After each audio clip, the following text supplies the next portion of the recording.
Hello everyone, Sidewin here. Today I'm going to be talking a little bit about playing evil characters in a good party. This is the first video I'm making on playing characters opposed to the party's general alignment.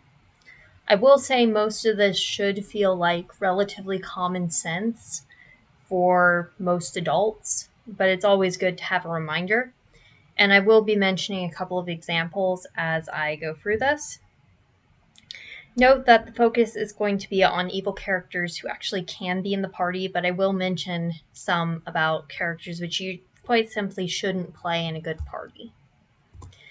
Okay, so I'm going to start with what should be common sense bad reasons to be playing an evil character. The first one is to spite the GM or your other players. Out of character. This is most common in immature players. All of these are, honestly. But if you're just doing it to make the people you're playing with angry, it's a bad idea. Now, there is the exception of you can talk with your party if the character is supposed to be making the other characters angry. For example, if you're playing a somewhat principle-less rogue in a party of your normal goody two-shoes heroes, if you talk with the party, you likely can make that character work. But you do have to be in constant communication for any of these. Another bad reason is to be edgy. You might think that edgy or cool evil characters seem awesome. This is also something I've seen mainly in younger players, especially teens. It's not actually that cool, and the edginess really just annoys people. Now, this isn't saying you can't have an edgy evil character. For instance, if you're playing an immature noble who doesn't really understand the world and sus acts like a spoiled brat, that character can come across as pretty edgy. But it's not in and of itself the purpose is to be edgy. Basically, if you're just doing it because you think Darth Vader looks cool and killing people must be a cool way to be all edgy, it's not a good reason. The last reason is just because you can. Maybe you've had GMs tell you before, no, you can't play evil characters. Maybe you've previously been told you can't. Maybe you've always picked chaotic neutral in the past. That is not a good reason to choose to play an evil character in a party of mostly good characters. Just because you can doesn't mean you should. You should always think through before picking a character who is opposed to the party. And another common sense reminder, always talk with your party. You have to stay in communication all the time whenever you're playing a character who is opposed. If your character is a complete jerk, you have to make sure that you're only being a jerk in character to the extent that everybody else is willing to tolerate. And you probably shouldn't be messing up the plot.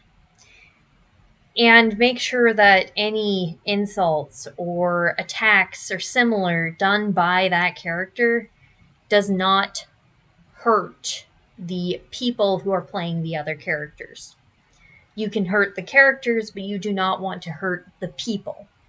Always remember there are people, especially if you're playing online. Now, there are some general rules you can follow in order of the most crucial ones to the least crucial ones, depending on your party and how well you know them. But in general, you should try and follow the structure if you're playing the character who's opposed. First off, your character should hold to basic principles. They should most likely be lawful. Lawful evil is just far easier to fit into your typical D&D party than chaotic evil due to, generally, lawful evil follows a lot more principles. So you can share basic principles with the party. In general, the way this works is if you have a lawful character, they want to follow the rules. And if the rest of the party is mostly lawful good, or lawful neutral, which is very common, then you want to be following the rules like them. Meanwhile, if most of the party is chaotic or neutral, then you might want to consider neutral evil, but you usually do not want to play chaotic evil in the D&D sense. I know that like Pathfinder's removed alignment, but it's still good to think in that general sense. Chaotic Evil pretty much never works with the party, so you pretty much never want to play Chaotic Evil. The reason is, first off, Chaotic Evil has no scruples whatsoever. It's not a reasonable character. The archetypal Chaotic Evil character is pretty much like the Joker.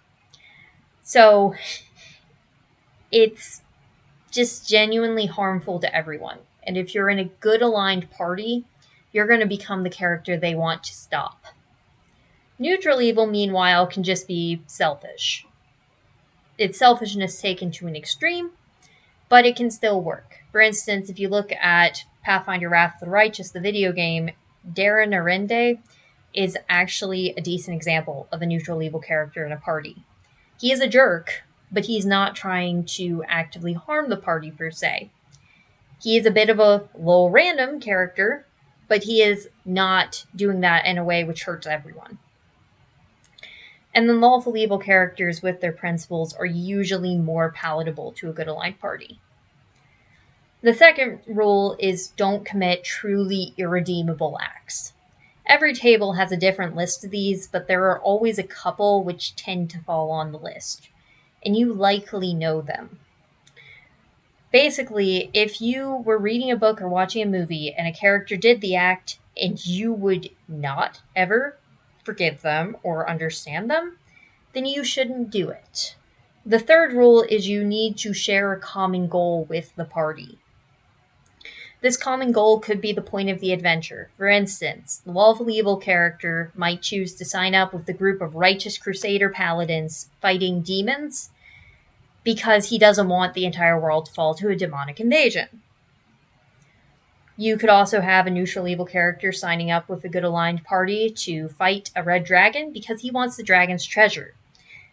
But in the end, his goal is still kill the evil dragon. He's just not caring so much about the dragon's atrocities and more so about what he gets for it.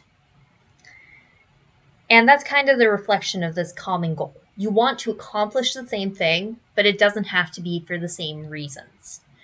In fact, many evil characters would never have the same reasons as your good aligned paladin. But as long as it's towards a common goal, you're probably in a safe area. The fourth rule is you don't actively fight your party.